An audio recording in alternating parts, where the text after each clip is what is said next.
PDF already हमने आपको Telegram channel पर शेयर कर रखी है, अगर आपको किसी भी प्रकार को दिक्कत हो तो उसको देख करके। लेकिन पीडीएफ में बहुत सारी चीजें लिखी नहीं है, इसलिए थोड़ा सा यहाँ पर आपको बताई जाती है। तो इसलिए प्लीज, कई लोगों ने, मैं आंसर देख लेता हूँ कई लोगों का, कई लोगों ने बढ़िया आंसर लिखा है ना, जो क्वेश्चन कल डिस्कशन किया था। एक बार लास्ट में उसको देख लेंगे थोड़ा सा, ठीक है। तो एक्चुअली में हो गया, हमने जस्ट निकाल रहा हूँ एक बार पीडीएफ। पुर्तगाली कंप्लीट हो चुके थे, पुर्तगालियों को लेकर के प्री में क्वेश्चन आते हैं, वो सारे क्वेश्चन हमने डिस्कशन, मतलब एक तरह से हमने बता दिया कहाँ कहाँ से आगे क्वेश्चन बनेंगे, तो वो आपका हो ही गया था। अभी आगे हम इसमें डिस्कशन करते हैं। पुर्तगालियों के बाद थोड़ा सा इन्फॉर्मेशन डचों के बारे में लेंगे, क्योंकि बेसिकली डच कई बार आपके प्रीलिम्स में स्टेटमेंट बन जाते हैं इनके, है ना। तो वो एक वो काम है। ठीक है, 1 मिनट, पीडीएफ खोल लेता हूँ मैं।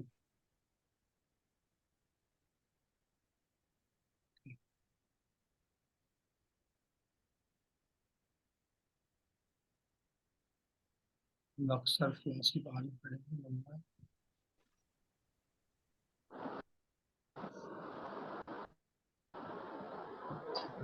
पुर्तगालियों के महत्व तक हम पढ़ लिए, डच पे आ गए आज। डच बेसिकली आपको पता है, पुर्तगालियों के बाद डच भारत में आए। डच पुर्तगालियों के बाद आने वाली एक दूसरी कंपनी थी, ठीक है। और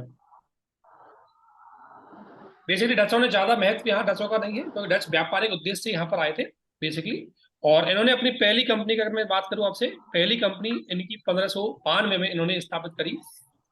और कंपनी का नाम आपको पता है, इनका जो पहला व्यक्ति आया था, प्री के पॉइंट ऑफ व्यू से डच इंपॉर्टेंट है, मेंस में कोई क्वेश्चन डच से नहीं आएगा, ध्यान रखना, ठीक है ना। ओनली प्री के पर्पज से ही ये डच, हम जस्ट ए मिनट कुछ टाइम के लिए इसको देखेंगे, क्योंकि आपको पता है सबसे पहले ये यूरोपीय कंपनी आई, उनमें सबसे पहले पुर्तगाली आए थे।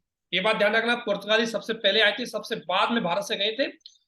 1962 में जब हमने उनसे गोवा को लिया, उसके बाद पुर्तगाली गोवा दमन द्वीप जो 1962 के अंतर्गत हमने उन सभी को लिया, तब तक मुख्य रूप से पुर्तगाली भारत में रहे। तो पुर्तगाली वो यूरोपीय कंपनी थी जो सबसे पहले मुख्य रूप से आई थी और सबसे बाद में यहां पर गया था। तो इसलिए पुर्तगालियों के बारे में, उसके बाद आते हैं डच। बेसिकली डच की बात करें तो डच भारत में व्यापारिक उद्देश्य से आने वाली कंपनी थी। और डचों ने अपना जो व्यापार है, देखो सबसे पहले अगर देखो भारतीय उसको समझो, इधर जो सबसे पहले जो कंपनी आई, यस, देखो अगर किसी को कोई बात पूछनी हो तो आप अनम्यूट करके भी कर सकते हैं। डच कंपनी की अगर मैं बात करूं, हाँ आप पूरी लाइन समझो, मैं बता रहा हूँ, बिल्कुल करेक्ट बात है। 1592 में इन्होंने कंपनी बनाई, और 1596 में ये व्यक्ति भारत में आया था। ये कार्नेलियम हार्टमैन भारत में आने वाला प्रथम व्यक्ति था। इन्होंने कंपनी अपनी बना ली थी 1500, माना जाता है कंपनी 1592 में इनकी बन चुकी, एक प्लानिंग टाइप की बन चुकी थी, लेकिन बेसिकली 1596 में आया। आपकी बात सही है, 1596 में ये भारत में आया, जो बेसिकली इसके आने के बाद ये सुमात्रा और बेंताम भी पहुंचा, ठीक है ना। ये सुमात्रा में, मतलब पूर्वी जो हमारा एरिया है, विशेषकर ये दक्षिण पूर्वी एशिया, इधर पर भी बेसिकली आपको एक ध्यान रखना, डचों का जो फोकस है वो दक्षिण पूर्वी एशिया में भी रहा। इनका पूर्वी तट पर रहा। मैं बेसिकली आपको यह बताना चाह रहा हूँ, बेसिकली इतना समझो, सबसे पहले यहाँ पर सबसे पहले आए थे पुर्तगाली, और इधर वाले तट पे कंट्रोल ज्यादा रहा था डचों का। डचों ने इस पे ज्यादा कंट्रोल किया, विशेषकर क्योंकि डचों का इधर जो आपके दक्षिण पूर्वी एशिया है, जावा सुमात्रा, इधर की तरफ ज्यादा ध्यान था इनका, तो इसलिए इन्होंने इस तरफ ही ये किया। तो इसलिए अगर इनका बात करें हम, तो डच 1596 में डचों का ये व्यक्ति आया था, कॉर्नेलियम हॉटमैन। इसकी डेट सही कर लो एक बार, 1596, ठीक है ना। और इन्होंने भारत के पूर्वी तट पर अपनी व्यापारिक कंपनियां स्थापित की। ध्यान रखना, डचों ने अपनी व्यापारिक कंपनियां किधर की स्थापित की, स्टेटमेंट आया पूर्वी तट पर। और इनकी व्यापारिक कंपनियों को अगर देखें हम, तो व्यापारिक कंपनियां थी मसूलीपट्टम। मसूलीपट्टम में इन्होंने स्थापित किया 1605 में, ठीक है ना। पुलिकट, एक पुलिकट भी है, आप जो इन्फॉर्मेशन आपके पास नहीं है उसको लिख सकते। पुलिकट में इन्होंने स्थापित किया 1610 में। उसके बाद इन्होंने सूरत में भी स्थापित करी, ध्यान रखना। पुलिकट, पुलिकट के बाद सूरत, जो गुजरात में सूरत है, वहां पर भी इन्होंने स्थापित करी अपनी कंपनी 1616 में। बेसिकली फैक्चुअल सवाल यहां से आ सकते हैं कि डचों की कंपनियां कहां कहां पर थी, या कोई भी स्थान देकर के आपसे पूछ सकते हैं फ्री में कि डचों के कौन कौन से सेंटर थे, व्यापारिक सेंटर, जहां पर डचों ने स्थापित किए। ज्यादातर व्यापारिक सेंटर थे डचों के वो पूरब की ओर थे, कुछ पॉइंट थे जो इन्होंने पश्चिम की ओर स्थापित की, जैसे गुजरात, ठीक है ना, गुजरात हो गया, मछलीपट्टनम हो गया, पुलिकट हो गया, नागपट्टनम। नागपट्टनम में बहुत दिनों बाद 1658 के समथिंग इन्होंने कंपनी स्थापित करी नागपट्टनम में। आप सभी जानते हैं नागपट्टनम तमिलनाडु में है। नागपट्टनम के बाद इनकी स्थापना एक चिंसुरा, चिंसुरा में हुई। चिंसुरा आप जानते हैं बंगाल में, चिंसुरा है वो बंगाल में, चिंसुरा जगह है बंगाल में, तो बंगाल में इनकी एक कंपनी थी। तो इस तरीके से ये काफी मतलब पूर्वी तट पे ज्यादा इफेक्टिव रहा, पूर्वी तट पे बंगाल तक से लेकर के तमिलनाडु तक रहा।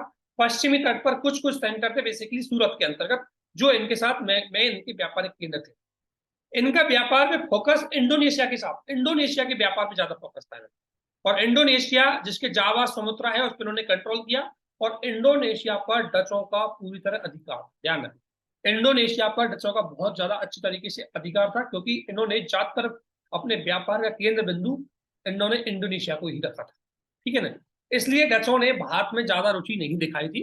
इनका केंद्र डचों के साथ, डचों का बेसिकली केंद्र रहा। और डच अंग्रेजों के साथ इनका एक युद्ध हुआ था, आपने देखा होगा 1759 में डचों के साथ एक युद्ध हुआ था, जिसे बोलते हैं हम बेदरा का युद्ध। बेदरा का युद्ध इनका अंग्रेजों के साथ हुआ। बेदरा बंगाल में जगह है, आपको पता है। और यहां पर ये पराजित हुए,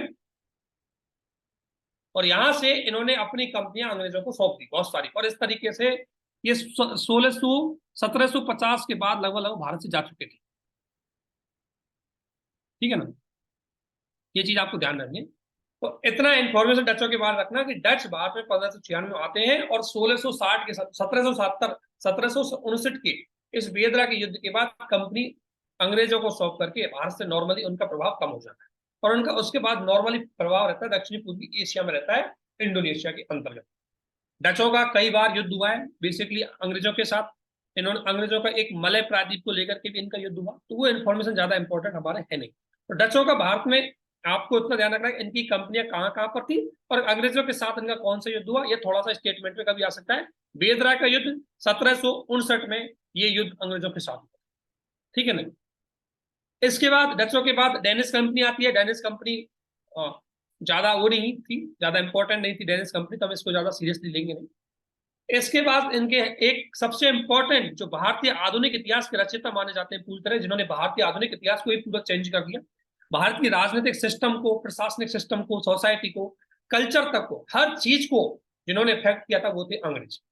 यूरोपियों की सबसे शक्तिशाली कंपनी थी अंग्रेजों की, जिसका नाम था east India company, British east India company, जिसकी स्थापना बात है कि भारत में 31 दिसंबर 1600 के अंतर्गत हुई थी, 1600 में हुई थी ईस्ट इंडिया कंपनी। और ईस्ट इंडिया कंपनी एक जॉइंट स्टॉक कंपनी अर्थात एक प्राइवेट कंपनी थी, जिसमें कुछ शेयर राजा के भी थे।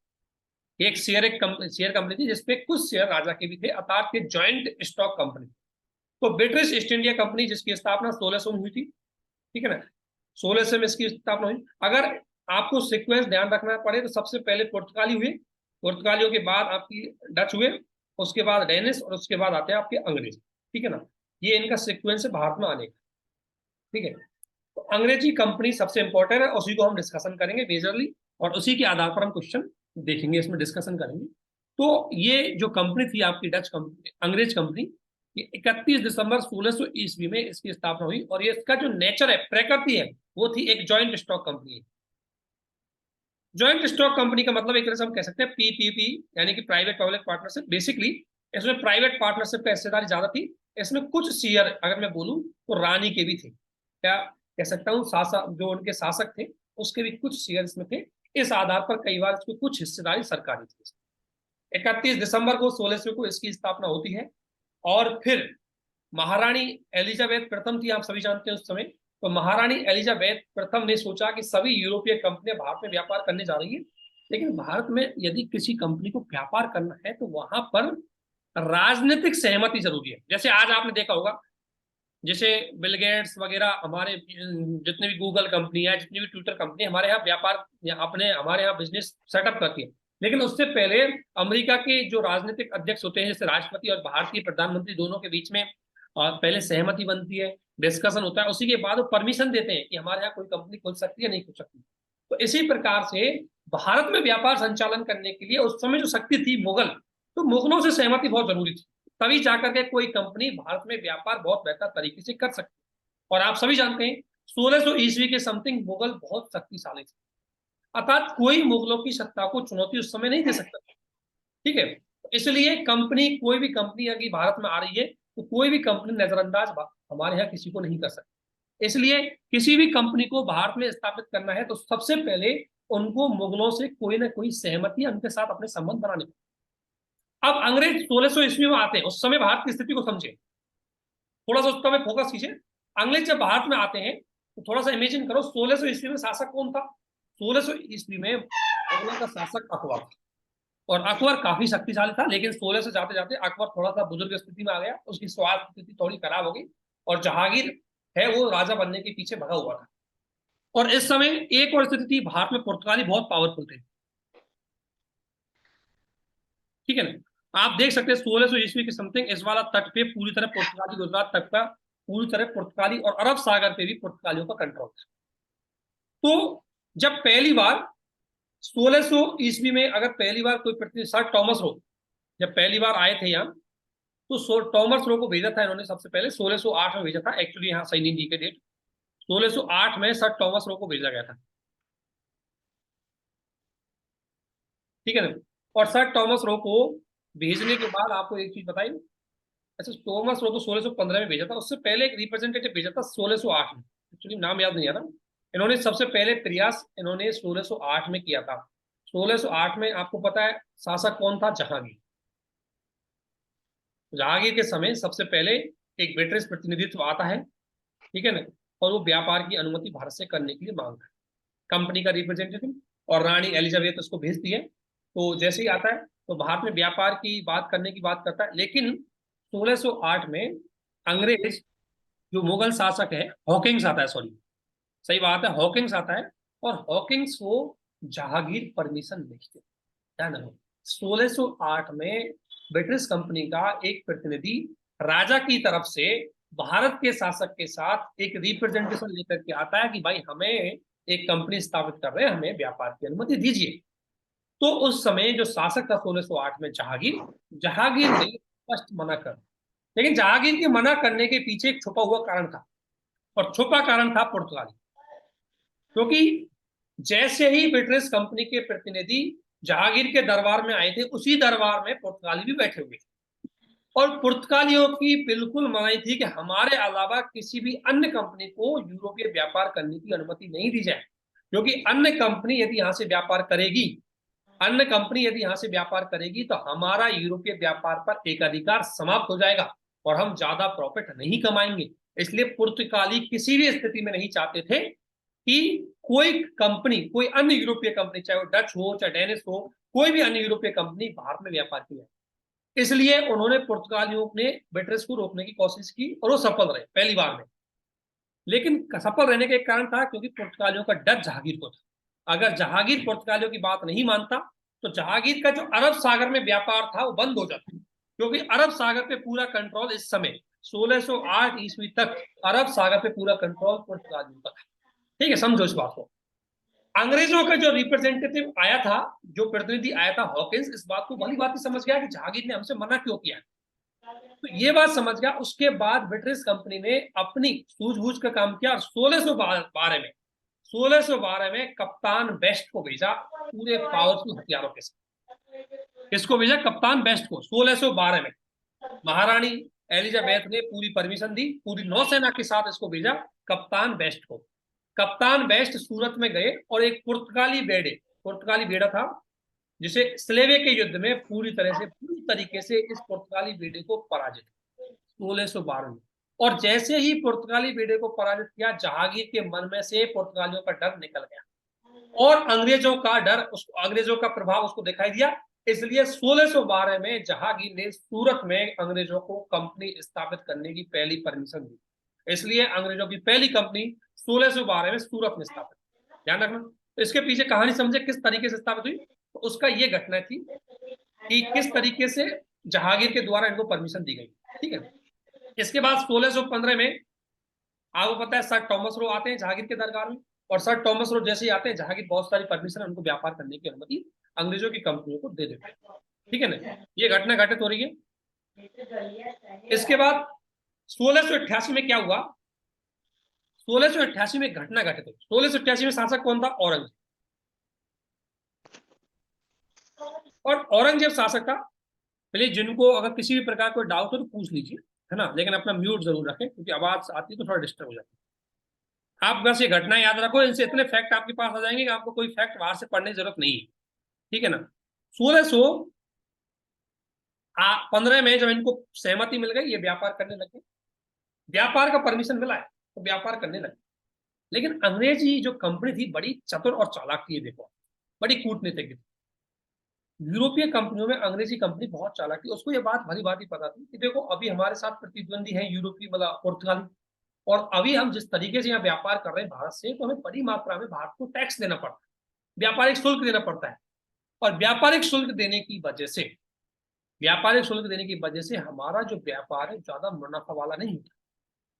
यदि हमें व्यापार से मुनाफा कमाना है तो थोड़ा सा हमें जो ये शासक है, मुगल शासक है, इनसे और अच्छे संबंध बनाने पड़ेंगे ताकि ये व्यापार में कुछ रियायत हमें दे दे। लेकिन इसके लिए इनको एक मौका चाहिए था। चलो ठीक है, इन्होंने पुर्तगालियों को पराजित कर दिया, लेकिन मुगल सम्राट इतने भी बेवकूफ नहीं थे कि इनको व्यापार का अधिकार दे दे। उन्होंने जस्ट व्यापार की परमिशन दी। औरंगजेब के समय घटना घटित हुई। औरंगजेब के समय बंगाल में एक विद्रोह हो गया था। एक बंगाल में एक विद्रोह हो गया था। एक वहां के जो उनका रिप्रेजेंटेटिव, वहां का इनका जो सूबेदार था, उसने कर दिया था एक विद्रोह। उस विद्रोह को दबाने में बिना पूछे, उस विद्रोह को दबाने में बिना पूछे ब्रिटिश कंपनी ने सहायता कर दी अंग्रेजों की, मतलब उसकी औरंगजेब की। बिना पूछे औरंगजेब की सहायता कर। इससे औरंगजेब काफी इंप्रेस हुआ और औरंगजेब ने उस विद्रोह को दबा दिया। औरंगजेब इंप्रेस हुआ और औरंगजेब ने 1688 में एक शांति समझौते के बाद अंग्रेजों को कलकत्ता में कंपनी लगाने की इजाजत दी। ध्यान रखो, अंग्रेजों अंग्रेजों देखो, अंग्रेज ये बात भली बात ही जानते थे। अंग्रेज एक एक कमजोरी ढूंढते थे और उस कमजोरी पे कहते हैं चोट मारना। अंग्रेजों को कमजोरी मिली बंगाल, उसको पता है बंगाल में विद्रोह हो रहा है, अर्थात औरंगजेब का बंगाल में कंट्रोल कम हो रहा है। विद्रोह को यदि हम दबा देंगे तो औरंगजेब की सहानुभूति हमें मिल जाएगी और हो सकता है औरंगजेब भावना में बह करके हमें कुछ परमिशन दे दे। इसलिए इन्होंने कलकत्ता में हुए उस विद्रोह को दबा दिया और दबाने में औरंगजेब की सहायता करी।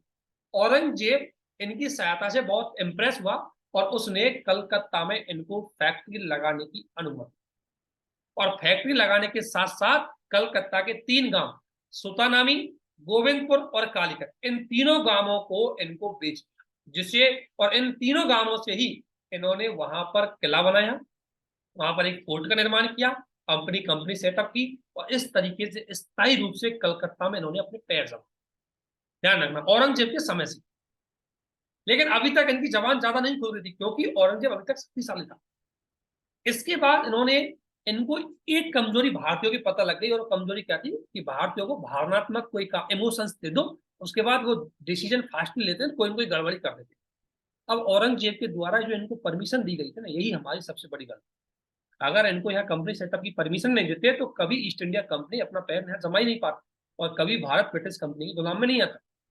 अब इसके बाद औरंगजेब की मृत्यु के बाद 1714 में बहादुर शाह फर्रुखशियर, आपको पता है फर्रुखशियर बने, 1713 में राजा बने।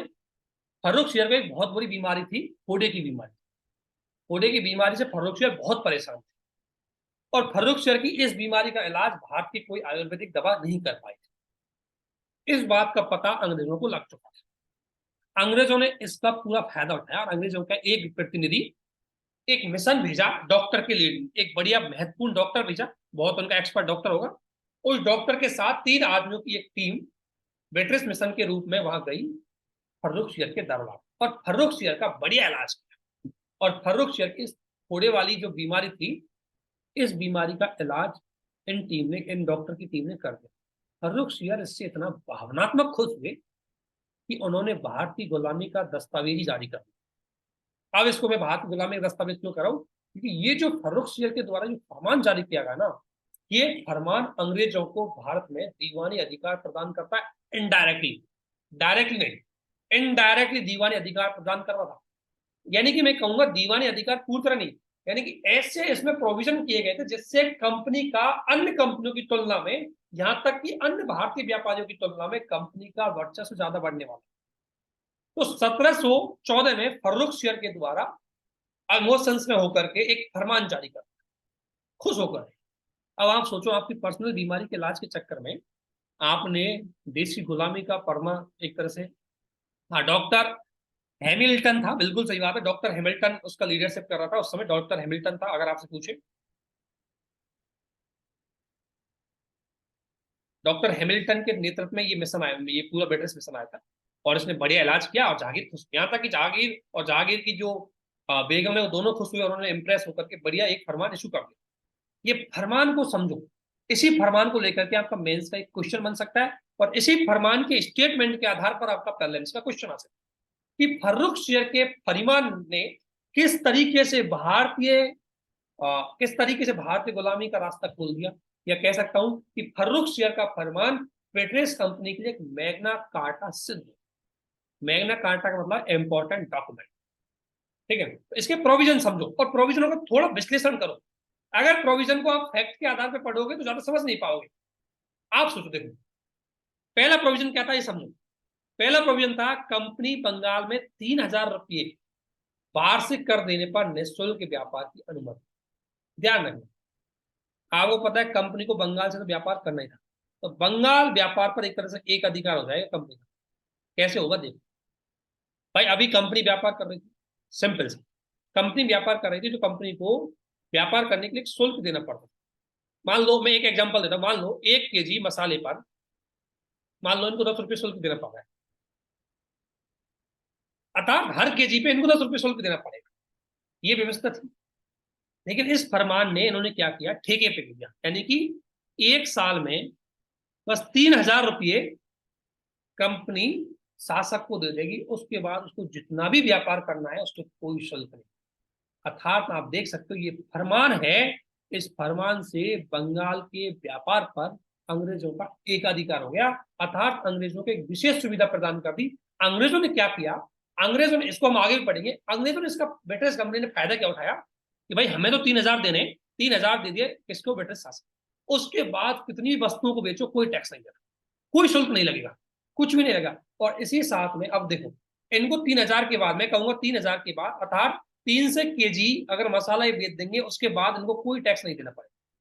ठीक है, मैं एक एग्जांपल मान रहा हूं, अगर 1 kg पर 10 रुपये टैक्स दे रहे हैं तो 300 kg व्यापार करने पर इनको कोई टैक्स नहीं देना पड़ेगा, क्योंकि 3000 का फरमान फिक्स कर दिया।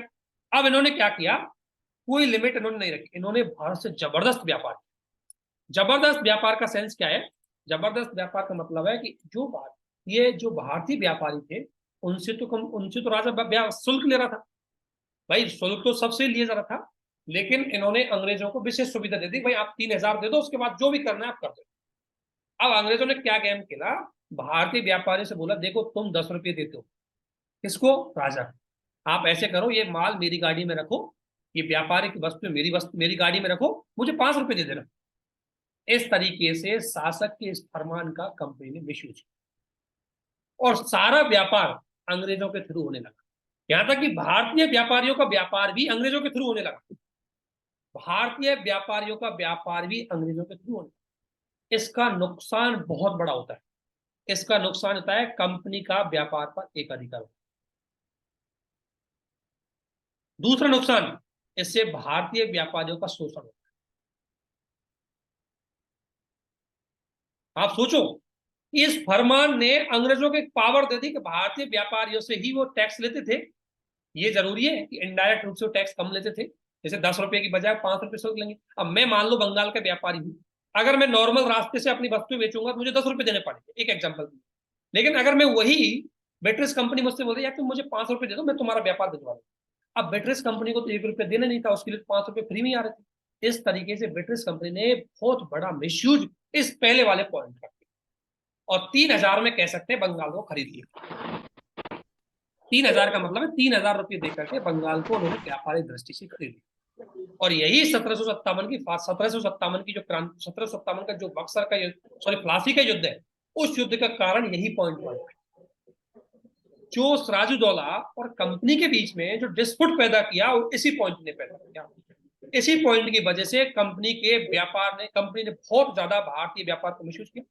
इसके अलावा इसमें एक और चीज देखो, इसमें एक और पॉइंट देखो, इससे भारतीय व्यापारियों को नुकसान हुआ क्योंकि उनको 5 रुपए देना पड़ा था पेट्रोल व्यापारियों को, और इसकी वजह से पेट्रोल व्यापारियों को 5 रुपए देने की वजह से पेट्रोल वस्तुएं सस्ती थी और भारतीय व्यापारियों की वस्तुएं महंगी पड़ रही थी, क्योंकि ब्रिटिश वस्तुएं तो जीरो शुल्क पे बिक रही थी, और भारतीय वस्तुओं पर मान लो उनको इनडायरेक्टली सही लेकिन 5 रुपए देना तो पड़ रहा था। इसकी वजह से भारतीय व्यापारियों के थ्रू जो वस्तु बेची जा रही थी वो महंगी हो गई थी, और ब्रिटिश कंपनी के थ्रू जो वस्तु बेची जा रही थी वो सस्ती हो गई।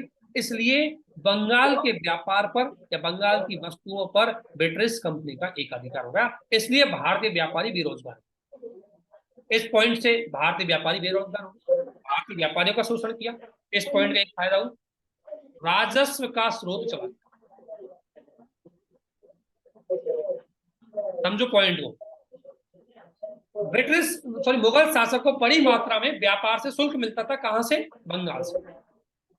लेकिन उन्होंने 3,000 रुपए में बेच करके उस सारे व्यापार शुल्क को किसको दे दिया? कंपनी को। इससे मुगल शासक को बंगाल से शुल्क मिलना बंद हो गया, एक तरह से 3,000 रुपए आने लगे क्योंकि सारा व्यापार कंपनी के थ्रू होने लग गया। इसलिए मुगल शासक के राजस्व में सबसे बड़ा नुकसान इस पॉइंट में। तो जहांगीर जो फर्रुखसियर के द्वारा फरमान जारी किया गया था, ये फरमान भारत की राजनीतिक स्वतंत्रता के लिए, आर्थिक दृष्टि से, व्यापारियों के लिए बहुत ही नुकसानदायक, ठीक है ना। तो इस तरीके से यदि आपको कोई क्वेश्चन पॉइंट दिया जाए तो उसका विश्लेषण थोड़ा करना सीखिए। अब इस पॉइंट को आप भूलोगे नहीं, 3,000 रुपए देकर के बंगाल के व्यापार को खरीद लिया। तो यहां तक इस पॉइंट में आपको कोई दिक्कत है? देखो थोड़ा सा एक्सप्लेन करना पड़ रहा है इसलिए थोड़ा टाइम जा रहा है, अदरवाइज तो इसको हम बहुत फास्टली मूव कर देंगे, ठीक है ना। दूसरा पॉइंट को समझो, पहला पॉइंट आपके समझ में आ गया होगा, दूसरा पॉइंट को समझो। अगर आपने कॉन्सेप्ट समझा है तो उसके बाद कोई फैक्ट आपको भूलोगे नहीं, ठीक है। अब दूसरा पॉइंट समझो।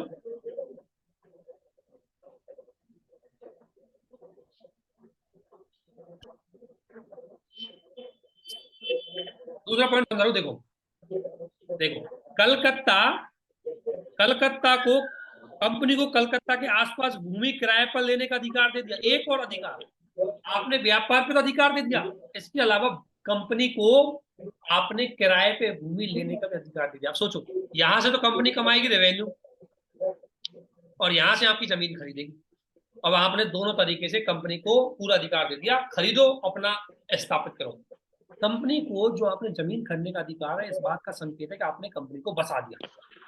ये इस बात का संकेत है कि आपने इनडायरेक्टली उनको वो अधिकार दे दिया कि वो यहाँ पर अपनी भौगोलिक सत्ता स्थापित कर सकते, ठीक है ना। तो इसी वजह से उन्होंने क्या किया, अपना फोर्ट विलियम बनवाया। जो फोर्ट विलियम इनका दुर्ग है, वो फोर्ट विलियम बनाया, और ये जो इनका दुर्ग फोर्ट बनाया इन्होंने, ये वो फोर्ट ही 1757 के प्लासी के युद्ध के पीछे कारण बना। तो हम ये कह सकते हैं कि फर्रुखसियर के द्वारा किए गए फरमान के प्रोविजन 1757 के बक्सर के प्लासी के युद्ध के कारण बनते हैं। आप सोच सकते हैं ये दूसरा पॉइंट भी कारण बनेगा, क्योंकि इन्होंने फोर्ट तो बनवा लिया। फोर्ट आप सभी जानते हैं, फोर्ट शक्ति का प्रतीक होता है, फोर्ट सत्ता का प्रतीक होता है, और आपने उनको ये परमिशन दे दी जमीन खरीद लो। अब उन्होंने जमीन खरीद ली, उसके बाद तो कुछ भी कर सकते हो, उसके बाद तो उसके चाहे किले बनवाए, चाहे तोप खाने बनवाए, चाहे सेना स्थापित करें, आप कुछ नहीं कर पाओगे क्योंकि आपने एग्रीमेंट में उनको परमिशन दे दी। अंग्रेजी कंपनी ने इसका फायदा उठाया, जमीन खरीद ली और अपना एक फोर्ट बनवा दिया। और दुर्ग बनाने का मतलब है कि उन्होंने अपनी शक्ति स्थापित कर दी। क्योंकि आप सभी जानते हैं, यदि आपने, अगर आप सभी ने उसको पढ़ाओ, किसको, कौटिल्य को पढ़ाओ, तो कौटिल्य ने स्पष्ट रूप से बोला है कि दुर्ग शक्ति का प्रतीक है। अर्थात अगर आपने इनको दुर्ग स्थापित, फोर्ट स्थापित करने की अनुमति दी, इसका मतलब है इनको सत्ता सौंप दी इनडायरेक्टली तरीके से, ठीक है ना। और इनके द्वारा जो फोर्ट बनवाया गया था, वो फोर्ट कहीं ना कहीं बंगाल के तत्कालीन नवाब सिराजुद्दौला की सत्ता को, संप्रभुता को एक चुनौती प्रस्तुत करता था। इसलिए इन दोनों के बीच में मतभेद पैदा, वो आगे डिस्कशन करेंगे।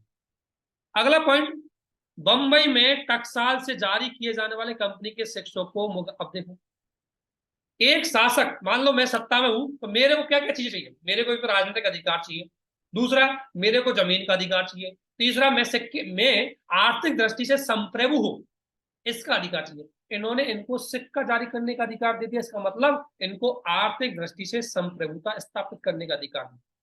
तो इनको सिक्के, जैसे आप सोच सकते हैं जो आरबीआई के पास अधिकार है, वो अधिकार इन्होंने इसको सौंप दिया। अगर आरबीआई के पास जो अधिकार है, अगर वो किसी और व्यक्ति को सौंप दे तो भारत तो उससे गुलाम हो जाएगा। ठीक इसी प्रकार से इन्होंने सिक्के जारी करने के अधिकार या टकसाल से इनके सिक्के, ब्रिटिश कंपनी के जो भी सिक्के थे, वो सिक्के ब्रिटिश मतलब मुगल साम्राज्य में उनको परमिशन दे। एक एग्जांपल मैं अगर दूं, कह दें आप कि अगर कोई अमेरिका डॉलर को लेकर के भारतीय व्यापार से कोई भी वस्तु खरीद सकता है ना, तो इसका मतलब है कि हम डॉलर के गुलाम हैं। ठीक इसी प्रकार से इसमें हुआ, ब्रिटिश कंपनी के जो भी सिक्के थे उसके माध्यम से आप मुगल साम्राज्य में कोई भी वस्तु खरीद सकते हो, बेच सकते हो। तो ये तो कितने ही सिक्के छापेंगे और मुगल साम्राज्य में अपने व्यापार पे कंट्रोल कर लेंगे, वस्तुओं पे कंट्रोल कर लेंगे, आर्थिक दृष्टि से कंट्रोल कर लेंगे। तो मुगल साम्राज्य की आर्थिक सत्ता इन्हीं की कंट्रोल में आ गई। तो ये एक तरह से मैं इसको दूसरे पॉइंट में लिखूं तो कहीं ना कहीं आर्थिक संप्रभुता। आर्थिक संप्रभुता मतलब है एक किसी के द्वारा कोई मुद्रा जारी करने का अधिकार हो और उस मुद्रा को कोई चुनौती प्रस्तुत ना कर सके। जैसे हमारा 500 का नोट होता है, तो 500 के नोट को पूरे भारत में कोई चुनौती प्रस्तुत नहीं कर सकता, उसको हर कोई व्यक्ति स्वीकार ही करे। इसी प्रकार से जब इनको टकसाल, इनके सिक्के अगर पूरे मुगल साम्राज्य में वैध घोषित हुए, तो इसका मतलब है कि इनको आर्थिक संप्रभुता मिलेगी। ठीक है, तीसरा पॉइंट कितना इंपॉर्टेंट। चौथा पॉइंट देखो, ये पॉइंट आप प्री में पढ़ोगे, स्पेक्ट्रम वगैरह में पढ़ोगे, बस आपको फैक्ट के रूप में मिल जाएंगे। स्पेक्ट्रम में दे रखे हैं पॉइंट, आप चाहे तो ओपन कर सकते हो उसको, स्पेक्ट्रम में दे रखे, बट स्पेक्ट्रम में इनके बैकग्राउंड, इनकी पृष्ठभूमि, इनके इफेक्ट, इनका विश्लेषण वो स्पेक्ट्रम में नहीं मिलेगा। ठीक है ना।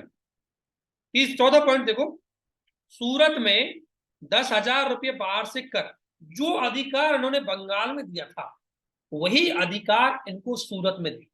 बस अंतर इतना है कि बंगाल में 3,000 रुपये में दिया था और सूरत में 10,000। अब आप सोचो, भारत के तत्कालीन 2 महत्वपूर्ण व्यापारिक केंद्र, उन व्यापारिक केंद्रों को इनको आपने फ्री में बांट दिया।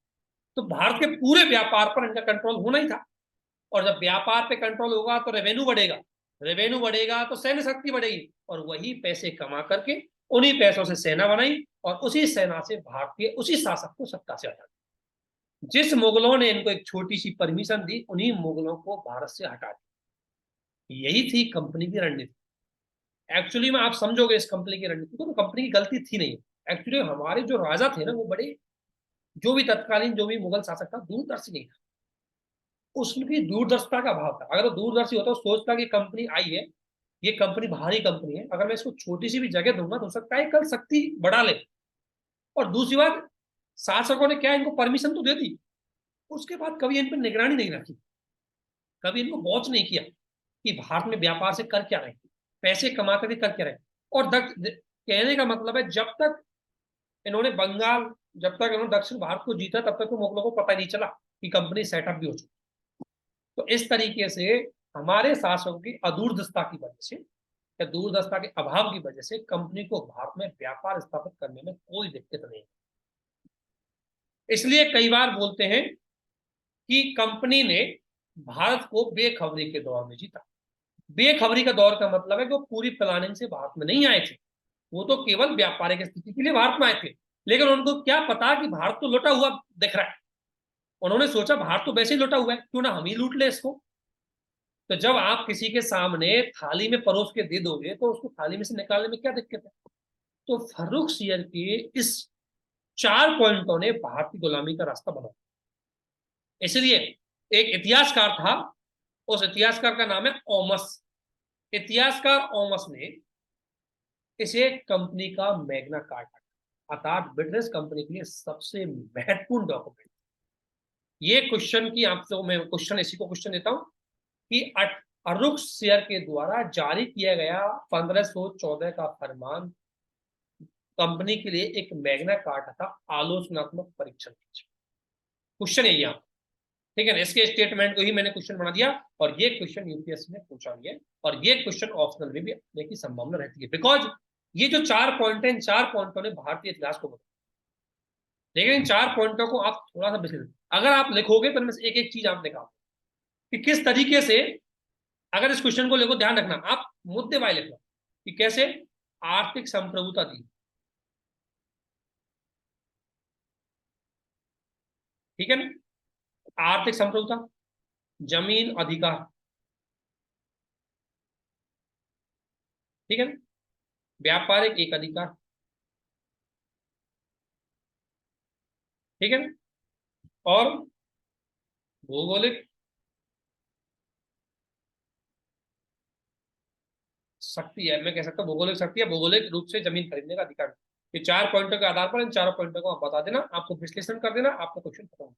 तो किस तरीके से 1514 का जो फर्रुख शेयर का ये फरमान था, किस तरीके से, हाँ मैं क्वेश्चन रिपीट कर देता हूँ। क्वेश्चन होगा आपका, फर्रुख शेयर के द्वारा 1514 में जारी किया गया फर्रुख, फर्रुख शेयर के द्वारा, क्वेश्चन लिख लो, फर्रुख शेयर के द्वारा 1514 ईस्वी में जारी किया गया फरमान ब्रिटिश कंपनी के लिए एक मैग्ना कार्टा था। ब्रैकेट में लिख सकते हो इतिहासकार ओमस, ब्रैकेट में लिख सकते हो इतिहासकार ओमस, ठीक है ना। इसकी आलोचनात्मक परीक्षण कीजिए। 1514 में, 1514 में फर्रुख शेयर के, सॉरी सॉरी 1500 गलत है, 1714, 1714 में फर्रुख शेयर के द्वारा कंपनी के लिए जारी किया गया फरमान, कंपनी के लिए एक मैग्ना कार्टा था, ब्रैकेट में ओमस इतिहासकार लिख सकते हो, इसकी आलोचनात्मक परीक्षण कीजिए। That is very important question for mains, specially optional subject. और ध्यान रखना, इतना नहीं, प्रीलिम्स के लिए इसके 4 पॉइंट बहुत इंपॉर्टेंट है। और एक चीज और ध्यान रखना, मान लो इसमें 4 पॉइंट आप भूल गए, भूलने के बाद आपको मान लो और स्टेटमेंट में कोई चीज याद नहीं आ रही, आपको एक चीज ध्यान रखना कि इस 1714 के इस फरमान के अंतर्गत फर्रुख शेयर के द्वारा जो भी प्रोविजन किए गए होंगे वो कंपनी के फायदे के लिए, इसलिए कोई स्टेटमेंट आपको वहां देखकर कंपनी के फायदे के लिए दिख रहा है, सही मान लो। तो 2023 का जो आपका पेपर आया ना, उसमें ऐसे ही आपको कनेक्ट करना पड़ेगा, नहीं तो आप चारों स्टेटमेंट पूरी कहानी आप याद नहीं कर पाओ। बस आपको कॉन्सेप्ट पता होना चाहिए, बैकग्राउंड पता होना चाहिए, कहां पर किस तरीके से कंपनी का एक अधिकार यहाँ पर स्थापित, ठीक है। तो यहां तक ये काफी इंपॉर्टेंट पार्ट था, इसलिए इसको थोड़ा आराम से हमने पढ़ा। इसके बाद आती है आपकी फ्रांसीसी, हम बंगाल ब्रिटिश कंपनी को और पढ़ेंगे, लेकिन अभी चूंकि हम यूरोपीय कंपनियों को पढ़ रहे हैं तो संक्षिप्त सबसे पे पढ़ते जा रहे हैं। अब इसके बाद आती है आपकी कौन सी, फ्रांसीसी कंपनी, ठीक है ना। फ्रांसीसी कंपनी की अगर मैं बात करूं, फ्रांसीसी कंपनी बेसिकली सबसे लास्ट में आने वाली कंपनी है, और ये 1664 में इनके फ्रांस के शासक थे जिसका नाम था लुई 14, लुई 14 के द्वारा भारत में फ्रेंच ईस्ट इंडिया कंपनी की स्थापना करने की बात कर, कि भारत में एक फ्रेंच ईस्ट इंडिया कंपनी की स्थापित की जाए जो 50 वर्ष तक हिंद एवं प्रशांत महासागर में फ्रांसीसी व्यापार पर एकाधिकार है। फ्रेंच ईस्ट इंडिया कंपनी, वो फ्रेंच के जो शासक थे तत्कालीन लुई 14 ने 50 वर्ष तक हिंद और प्रशांत महासागर के क्षेत्र में फ्रांसीसी व्यापार को करने की अनुमति के साथ परमिशन दे दी कि जाइए व्यापार करें, हम किसी अन्य फ्रेंच कंपनी को आपके साथ नहीं भेजेंगे ताकि व्यापार में प्रतिस्पर्धा। आपने पूरा एक ऑब्जर्वेशन किया होगा, हर देश ने एक कंपनी भेजी थी, ऐसा क्यों? क्योंकि हर देश को पता था कि अगर ज्यादा कंपनी भारत में आ गई, अगर भारतीय वस्तुओं को खरीदार ज्यादा आ गए तो भारतीय वस्तुएं महंगी हो जाएंगी, इसलिए खरीदार एक था और एक ही खरीद खरीद के पूरे यूरोप में लेके जाए। अर्थात उनका उद्देश्य था कि देखो बाहर से वस्तु खरीदते थे, अगर खरीदार ज्यादा रहेंगे तो बेचने वाले महंगे कर देंगे वस्तुएं, और अगर मान लो भारतीय वस्तु महंगी हो गई तो यूरोप के मार्केट में तो और ज्यादा महंगी हो जाएगी जाके। इसलिए हर देश ने एक अधिकार दिया कि हम किसी अन्य कंपनी को नहीं बेचेंगे ताकि भारतीयों से आप सस्ते में खरीद के लिए आए।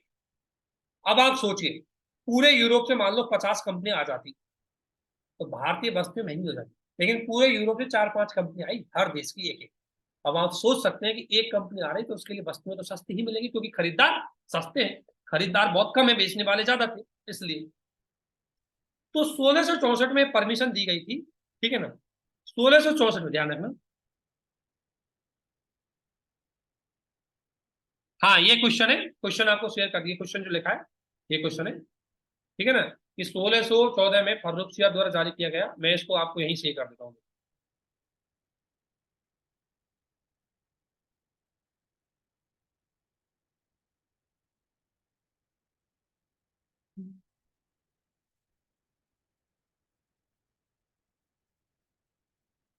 तो ये क्वेश्चन लिख लेना, कमेंट बॉक्स में क्वेश्चन शेयर कर दिया है, आप क्वेश्चन देख किसी ने, ठीक है।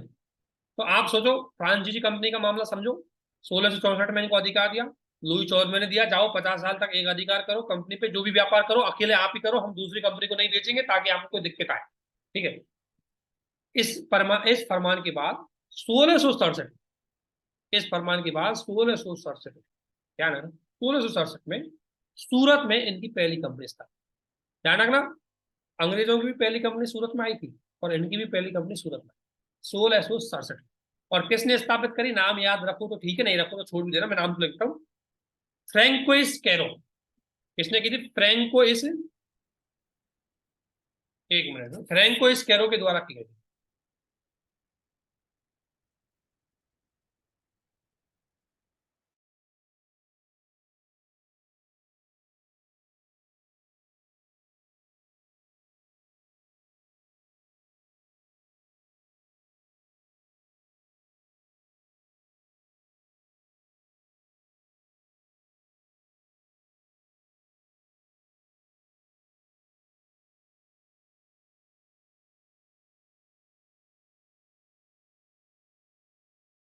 1667 में इनको एक परमिशन दे दी।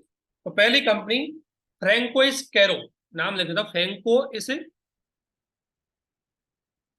कैरो के द्वारा 1667 में फ्रांसीसी कंपनी स्थापित की थी सूरत। ये फैक्ट है परी का, ठीक है। उसके बाद दूसरा परी का फैक्ट देखो, 1669 में, 69 में, सॉरी 1669 में गोलकुंडा के सुल्तान से इन्होंने, गोलकुंडा का सुल्तान था गोलकुंडा, आप सभी जानते हैं गोलकुंडा विजयनगर जो बीजापुर साम्राज्य उसी का एक पार्ट था। तो गोलकुंडा का दुर्ग भी है, आप सभी जानते हैं, काफी फेमस दुर्ग है। तो गोलकुंडा के सुल्तान से, कौन था, गोलकुंडा के सुल्तान से, पॉइंट लिख सकते हो, नोट्स में नहीं लिखे इसलिए बोल रहा हूं, सुल्तान से अनुमति लेकर के मरकरा और मसूलीपट्टम में कंपनी स्थापित करी। 1669 में इन्होंने गोलकुंडा गोलकुंडा साम्राज्य से परमिशन ली और उसके बाद मछलीपट्टम में और मरकस में इन्होंने कंपनी स्थापित की, ठीक है ना, मछलीपट्टम और मरकम में इन्होंने अपनी कंपनी स्थापित की, ठीक है।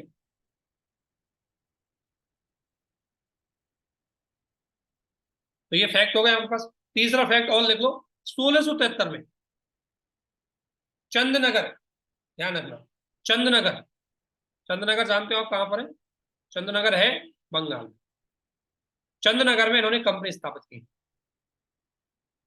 और कंपनी किससे परमिशन ली, बंगाल में, आपको पता जानते हैं बंगाल में एक मुगल सूबेदार था, बंगाल में मुगल, बंगाल के मुगल सूबेदार, अगर आप नाम चाहे तो लिख सकते हो, उसका नाम है शाइस्ता खान। इतना तो पूछेगा नहीं लेकिन स्टेट पीछे से पूछ लेता है कभी, शाइस्ता खान, मुगलों का एक सूबेदार था शाइस्ता खान, उससे परमिशन ली और 1673 में इन्होंने अपनी कंपनी चंद्रनगर में स्थापित कर दी। अर्थात भारत के 3 सेंटर इन्होंने बनाए। अगर मैपिंग पे देखोगे तो इनकी क्या रणनीति थी, देखो, एक तो यहां हो गया आपका सूरत, एक यहाँ हो गया आपका मछलीपट्टनम और एक यहाँ हो गया आपका चंद्रनगर। 3 एरिया जो इंपॉर्टेंट व्यापारिक सेंटर थे, वहां पर फ्रांसीसियों ने जाकर के अपनी कंपनी स्थापित कर दी। और इनकी इन्हीं कंपनियों पर, यहाँ पर आपको पता है अंग्रेज थे, यहाँ पर भी अंग्रेज थे और यहाँ पर भी अंग्रेज थे। तो जब 2 यूरोपीय कंपनियां एक ही सेंटर पर स्थापित होंगी तो उनमें व्यापारिक प्रतिस्पर्धा वो होनी ही होनी है। और यदि व्यापारिक प्रतिस्पर्धा होगी तो उनमें लड़ाई होनी ही होनी। इसलिए आगे हम डिस्कशन करेंगे कि किस तरीके से फ्रांसीसी और ब्रिटिश कंपनी के बीच में युद्ध, और युद्धों का मेन कारण तो मैंने आपको बता दिया, युद्धों का मेन कारण था व्यापारिक प्रतिस्पर्धा। चाहे वो व्यापारिक प्रतिस्पर्धा चाहे अमेरिका के वहां हो, अमेरिकी साम्राज्य, अमेरिकी उपनिवेश में हो, चाहे भारतीय उपनिवेश में हो, चाहे यूरोप में हो, फ्रांस, इंग्लैंड में और फ्रांस में हमेशा शक्ति समझौता को लेकर के युद्ध बहुत चला। और इस युद्ध के पीछे इनका कारण था इनको व्यापारिक प्रतिस्पर्धा में लाभ मिले या इनकी सत्ता हर जगह स्थापित। तो ये 3 फैक्ट आपको ध्यान रखने हैं कि किस तरीके से औपनिवेशीकरण स्थापित किया भारत में इन्होंने, भारत में किस तरीके से इन्होंने ये स्थापित किया। अब हमारा पॉइंट है कर्नाटक युद्ध, क्योंकि कर्नाटक युद्ध एक इंपॉर्टेंट टॉपिक है और चूंकि मेरे पास थोड़ा समय कम था इसलिए मैं इसको इतना ही दे पाऊंगा आपको 10 बजे तक ही, ठीक है ना। लेकिन प्लीज आप सभी से रिक्वेस्ट है कि जहां तक हमने आज पढ़ा है, आपको पता है हमने बेसिकली ज्यादा पॉइंट आज नहीं डिस्कशन किए, लेकिन काफी जो कॉन्सेप्चुअल चीजें हैं उसको डिस्कशन किया कि किस तरीके से अंग्रेजी कंपनी भारत में आती है और अपनी सत्ता जमाती है, और किस तरीके से ब्रिटिश फ्रांसीसी कंपनी भारत में आती है और भारत में अपनी सत्ता स्थापित करती है ना। और आखिरकार क्या घटनाएं थी, तो मैंने घटना बता दी कि फ्रांसीसी कंपनी और ब्रिटिश कंपनी में आगे लड़ाइयां होंगी, और लड़ाइयों का मेन कारण क्या रहेगा, लड़ाइयों का मेन कारण होगा आपका ब्रिटिश और फ्रांसीसी प्रतिस्पर्धा। और ऐसी लड़ाई को हम भारत में कर्नाटक युद्ध के नाम से, जिसे हम आंग्ल कर्नाटक युद्ध बोलते हैं, या जिसे हम आंग्ल फ्रांस संघर्ष भी बोल सकते हैं, और दक्षिण भारत में यह हुआ।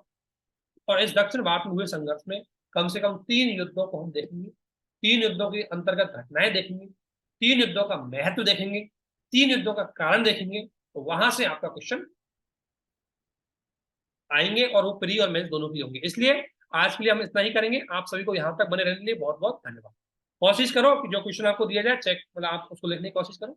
मैंने रैंडमली एक क्वेश्चन देखा था, किसी ने क्वेश्चन शेयर किया था, काफी अच्छा लिखा है उसने, ठीक है। अब चूंकि चेक करने लायक ज्यादा समय नहीं है इसलिए चेक तो नहीं कर पाएंगे, लेकिन आपको गाइड कर देंगे कोई भी ऐसी चीज होगी, ठीक है। तो आप सभी इसको अच्छे से करने की कोशिश करें, वीडियो आपको शेयर कर दिया जाएगा और कोशिश करेंगे 9 से 10 बजे के बीच में आपके साथ जुड़े। Okay, thank you, all the best.